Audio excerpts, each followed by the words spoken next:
sinebut wayang Purwa.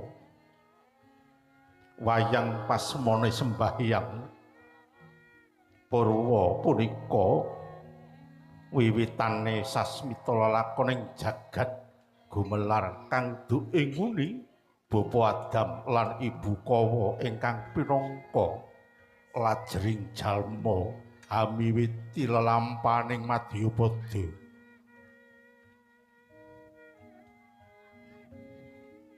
Adam cinipta saking anapsir patang perkara, bumi, geni, banyu lan angin. Wondene Ibu Kawa cinipta saking iga. Nulya dadya jatukrama dumunung ing swarga loka. Anyarkara kang nyarengi Sang Adam lan Ibu Kawa karo nesih nenggih iblis Ijajil ratuning panggoda sigra damel sarana wujuding woh kuldi. Wujuding woh kuldi.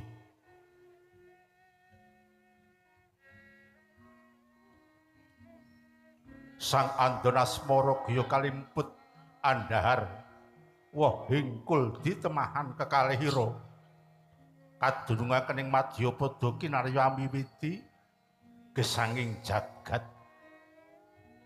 Mangkono Sang Adam dumawahing tanah suci Ibu Kawa ing tanah Hindi 2000 warsa gya pinanggih ing ora-ora Arafah. Nenggih punika purwaning dumadi temah dadya kumrembiyah putra buyut sarta canggah. Manutu jaring Purwakanda peranganing pustaka Darya, Nabi Adam dhaup kalawan Ibu Kawa peputra Nabi Sis. Nabi Sis garwa Dewi Siti Mulat peputra Sang Hyang Nur Cahya.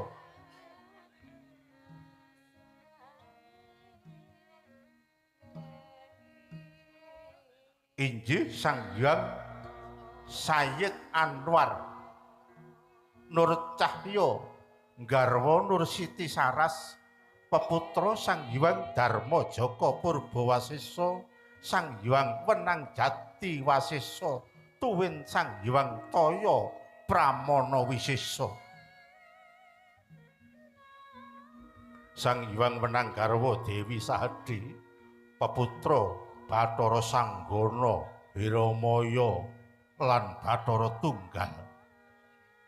Bathara Tunggal garwa Dewi Sahadi peputra Antoga, Ismaya lan Manikmaya.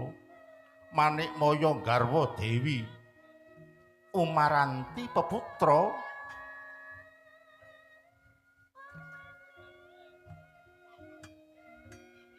Bathara Samba, Bathara Indra Prabancana Wisnu Brahma.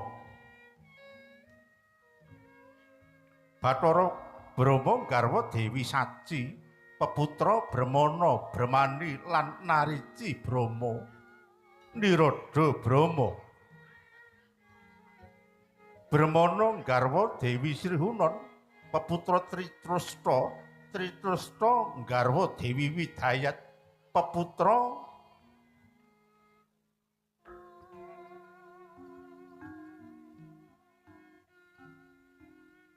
Brahmanehi.